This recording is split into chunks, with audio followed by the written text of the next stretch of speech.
الحمد للہ رب العالمین والعاقبۃ للمتقین والصلاة والسلام علی سید الانبیاء والمرسلین اعوذ باللہ السمیع العلیم من الشیطان الرجیم من ہمزہ ونفخہ ونفثہ بسم اللہ الرحمن الرحیم ان الذین کفروا بآیاتنا، بے شک وہ لوگ جنہوں نے کفر کیا ہماری آیات کے ساتھ، سوف عن قریب نصلیہم، ہم انہیں داخل کریں گے نارن، آگ میں، کلما، جب کبھی، نضجت، گل سڑ جائیں گی، جلودہم، ان کی کھالیں، بدلناہم، ہم بدل دیں گے انہیں، جلودن، اور کھالیں، غیرہا، اس کے علاوہ، لیذوقوا العذاب، تاکہ وہ عذاب چکھیں۔ ان اللہ کان عزیزا حکیما، بے شک اللہ تعالی ہمیشہ سے سب پر غالب، کمال حکمت والا ہے۔ والذین آمنوا وعملوا الصالحات، اور جو لوگ ایمان لائے اور انہوں نے نیک اعمال کیے، سندخلہم جنات، عن قریب ہم انہیں داخل کریں گے ایسے باغات میں، تجری من تحتہا، بہتی ہیں اس کے نیچے، الانہار، نہریں، خالدین فیہا ابدا، ہمیشہ ہمیشہ رہنے والے ہیں اس میں، لہم، ان کے لیے، فیہا، اس میں، ازواج مطہرۃ، نہایت پاک صاف بیویاں ہوں گی، وندخلہم، اور ہم انہیں داخل کریں گے، ظلا ظلیلا، بہت گھنے سائے میں۔ دوبارہ دیکھیں، ان الذین کفروا، بے شک وہ لوگ جنہوں نے کفر کیا، بآیاتنا، ہماری آیات کے ساتھ، سوف، عن قریب، نصلیہم، ہم داخل کریں گے انہیں، ہم جھونکیں گے انہیں، نارن، آگ میں، کلما، جب کبھی، نضجت، جلودہم، گل سڑ جائیں گی ان کی کھالیں، بدلناہم جلودن غیرہا، ہم تبدیل کر دیں گے کھالوں کو ان کے علاوہ، لیذوقوا العذاب، تاکہ وہ عذاب چکھیں۔ ان اللہ کان عزیزا حکیما، بے شک اللہ تعالی سب پر غالب، کمال حکمت والا ہے۔ والذین آمنوا وعملوا الصالحات، اور وہ لوگ جو ایمان لے کر آئے اور انہوں نے نیک اعمال کیے، سندخلہم جنات، عن قریب ہم انہیں داخل کریں گے ایسے باغات میں، تجری من تحتہا الانہار، بہتی ہیں اس کے نیچے نہریں، خالدین فیہا ابدا، ہمیشہ ہمیشہ رہنے والے ہیں اس میں، لہم، ان کے لیے، فیہا، اس میں، ازواج مطہرۃ، نہایت پاکیزہ پاک صاف بیویاں ہوں گی، وندخلہم، اور ہم انہیں داخل کریں گے، ظلا ظلیلا، بہت گھنے سائے میں۔ قرآن مجید کا ایک اسلوب ہے، عموماً وعدہ اور وعید ایک ساتھ اللہ تعالیٰ ذکر کرتے ہیں۔ یہ اللہ تعالیٰ کے اس اسلوب سے یہ بات سمجھ میں آتی ہے کہ انسان با اختیار ہے، اس کے اندر اللہ تعالیٰ نے اس کو آزاد رکھا ہوا ہے کہ وہ کس طرح کی زندگی اپنے لیے پسند کر رہا ہے، کس طرح کی زندگی وہ گزارنا چاہتا ہے۔ کیونکہ اگر انسان مجبور ہوتا تو اللہ تعالیٰ پھر یا تو صرف اپنی جو سختیاں ہیں، عذابات ہیں، اپنے ڈراؤنے دھمکانے ہیں، انہی کو ذکر کرتا، دوسرا اسلوب اللہ تعالیٰ ذکر نہ کرتے۔ تو دونوں اسلوب ایک ساتھ آ کر اس چیز کو واضح کر دیتے ہیں کہ ایک ہی جگہ پر اللہ تعالیٰ انسان کے سامنے دونوں راستے کھول رہے ہیں، دونوں راستے بیان کر رہے ہیں، ان کا نتیجہ بھی بیان کر رہے ہیں کہ یہ کرو گے تو اس کا نتیجہ یہ ہے، یہ کرو گے تو اس کا نتیجہ یہ بھگتنا پڑے گا۔ تو اب انسان کو چاہیے کہ وہ کیا چیز اختیار کرتا ہے۔ اگرچہ ان آیات کا ابھی پس منظر وہ یہودیوں کے ساتھ ہی ہے، ٹھیک ہے، لیکن اللہ تعالیٰ نے یہاں پر ان الذین کفروا کہہ کر صرف یہ نہیں کہا کہ یہ صرف یہودیوں کو ہی عذاب ہوگا، بلکہ جو لوگ بھی اللہ تعالیٰ کی آیات کا انکار کریں گے، جو لوگ بھی اللہ تعالیٰ کی آیات کا انکار کریں گے ان کے لیے اللہ رب العالمین نے یہ سزا رکھی ہے کہ سوف نصلیہم نارا، کہ ان قریب ہم انہیں ایک سخت ترین عذاب کے اندر، آگ کے اندر ہم انہیں جھونکیں گے، داخل کریں گے۔ اور یہاں پر عذاب کی جو کیفیت بیان کی گئی ہے وہ چمڑے کی، کیونکہ انسان کے جسم میں جو چیز محسوس کرنے والی ہے وہ چمڑا ہے،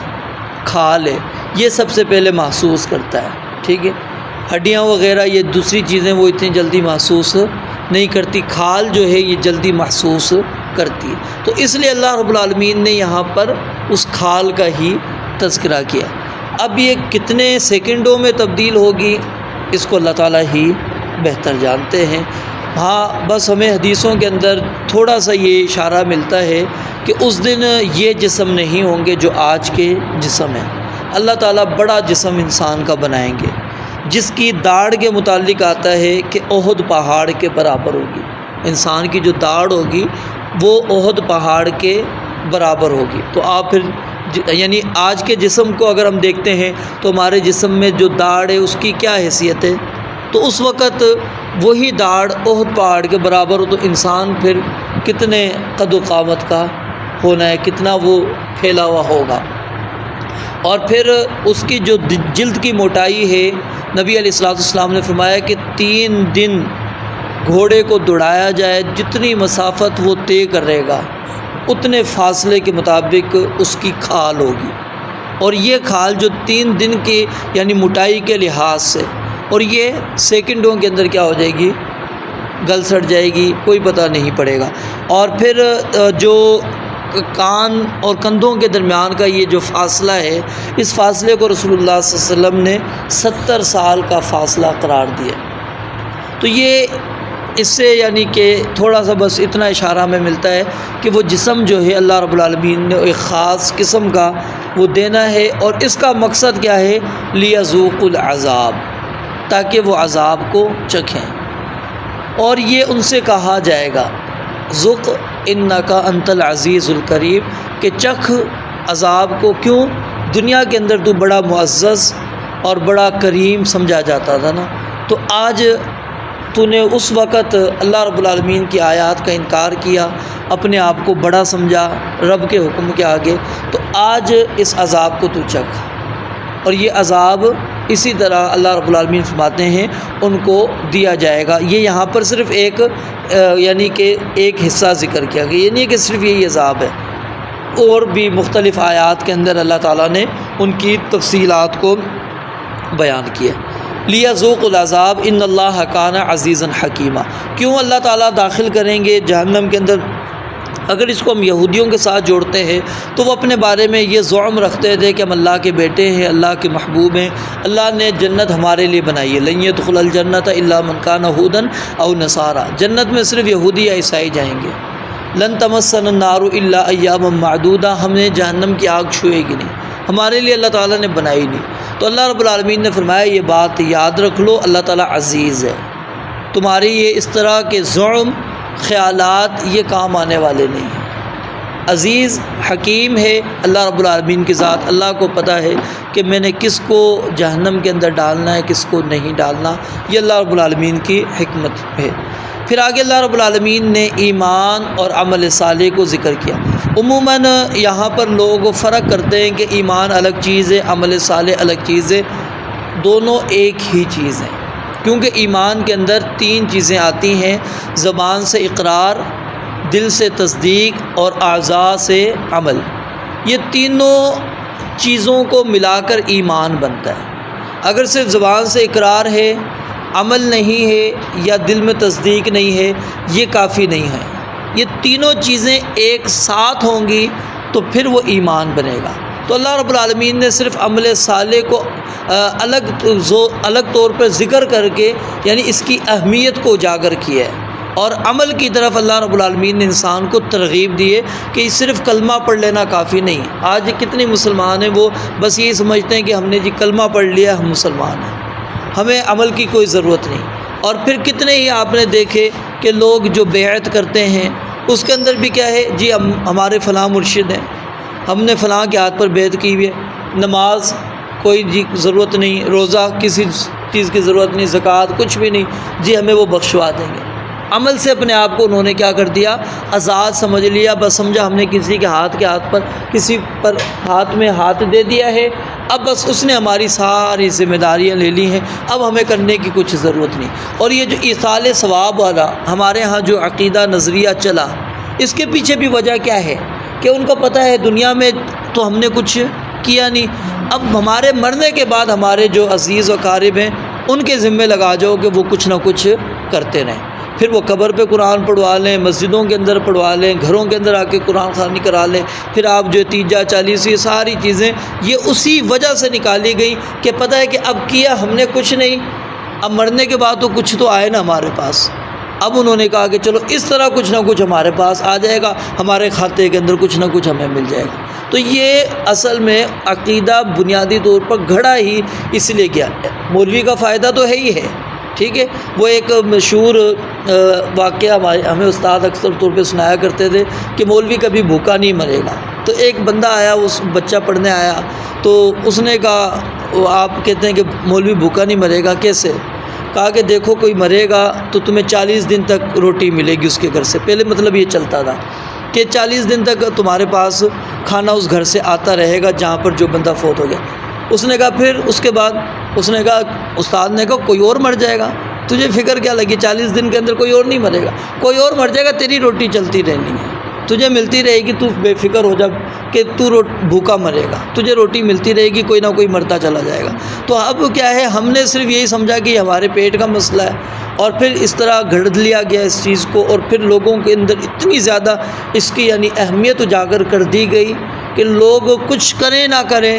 یہ کام لازمی کرتے ہیں جی ایصال ثواب ہونا چاہیے، حالانکہ یہ چیز بالکل بھی نہیں ہے۔ انسان کی اپنی اگر محنت ہے اس کا اجر اللہ نے کبھی بھی ضائع نہیں کرنا، وہ انسان کے مرنے کے بعد بھی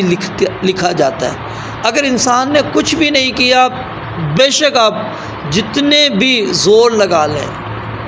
جس کو بھی آپ کہہ دیں کہ جی عمل کریں اور اپنے عمل کو میرے پاس ٹرانسفر کروا دیں، اللہ رب العالمین نے کوئی ایسا نظام نہیں رکھا۔ اور یہ ایصال ثواب کا مطلب یہ کیا ہوتا ہے کہ عمل میں نے کیا، اللہ مجھے بدلہ نہیں دے، اس کا بدلہ اس شخص کو دے دیں، ٹھیک ہے، یہ بدلہ مجھے نہیں چاہیے، اس کو دے دیں۔ اب یہ جو ہم نے آج مثال نماز پڑھی ہے، ہمیں پتہ ہے کہ اس کا بدلہ ہمیں ملے گا، پہلے تو بندے کو یہ کنفرم ہونا کہ میں نے جو عمل کیا مجھے ملے گا بدلہ۔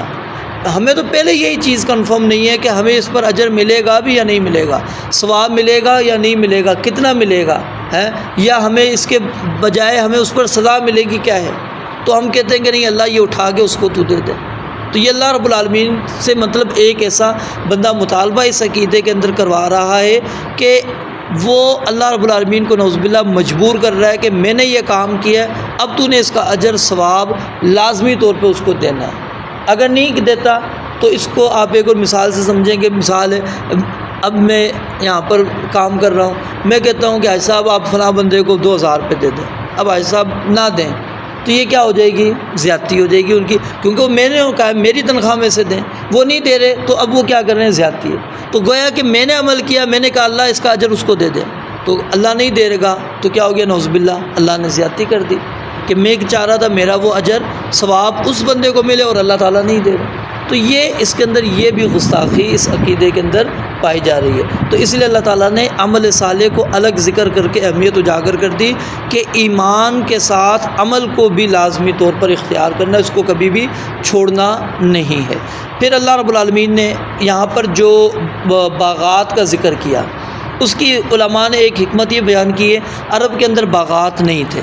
عرب کے اندر باغات نہیں تھے، نہری نظام نہیں تھا، ٹھیک ہے۔ تو ان کو یہ چیز اس لیے اللہ تعالیٰ نے بار بار بیان کی کہ جو چیز جس کے پاس نہیں ہوتی تو اس چیز کے ساتھ اگر آپ بتائیں گے اس کے نزدیک وہ بڑی قیمتی بن جائے گی، کہ جی ایسی جگہ ہو جہاں پر نہر بھی چل رہی ہو، اوپر محل بھی بنا ہوا ہو، ہر طرح کے ادھر جو ہے نا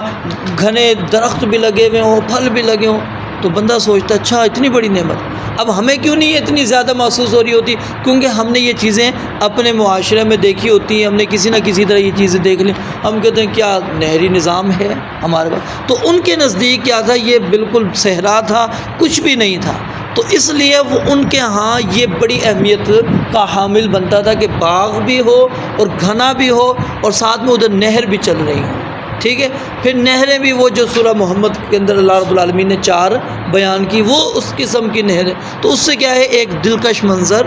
بن جاتا ہے اور پھر انسان اس طرف چلا جاتا ہے۔ اور آگے پھر اللہ رب العالمین نے ازواج مطہرہ، یہ اس کے اندر یعنی دنیاوی جو یعنی نقص عورتوں کے اندر پائے جاتے ہیں وہ سب قسم کے اللہ رب العالمین فرماتے ہیں اس سے وہ بالکل پاک ہوگی، کوئی عیب نقص اس کے اندر موجود نہیں ہوگا۔ وَنُدْخِلُهُمْ ظِلًّا ظَلِيلًا، جو سایہ ہوگا اس کے متعلق رسول اللہ صلی اللہ علیہ وسلم کا فرمان ہے کہ اگر سوار گھوڑ سوار وہ 100 برس تک چلتا رہے، ٹھیک ہے، تو ایک درخت کا سایہ ختم نہیں ہوگا، اتنا بڑا یعنی کہ وہ درخت ہوں گے، اتنا سایہ ان کا ہوگا۔ وَظِلٍّ مَمْدُودٍ، اللہ کہتے ہیں سائے پھیلے ہوئے ہوں گے ان کے۔ اور پھر ایک درخت خاص طور پہ نبی علیہ السلام نے فرمایا شجرۃ الخلد، اس کا نام ہی یہی ہے کہ ہمیشگی والا درخت، ٹھیک ہے۔ تو اللہ رب العالمین نے یعنی یہ نعمتیں اس لیے سامنے رکھیں کہ ایک طرف یہ چیز انسان کو مل رہی ہے ایمان اور عمل صالح کے بعد، اور دوسری طرف کفر کرتا ہے تو وہ سزا ہے۔ اب انسان کو سوچنا چاہیے کہ میں ایمان لا کر عمل صالح کر کے یہ والی نعمتیں حاصل کروں یا پھر میں کفر کر کے وہ سزائیں اپنے لیے تیار کروں۔ رب العالمین سے دعا ہے اللہ تعالیٰ سمجھنے عمل کرنے کی توفیق عطا فرمائے۔ وآخر دعوانا الحمدللہ رب العالمین۔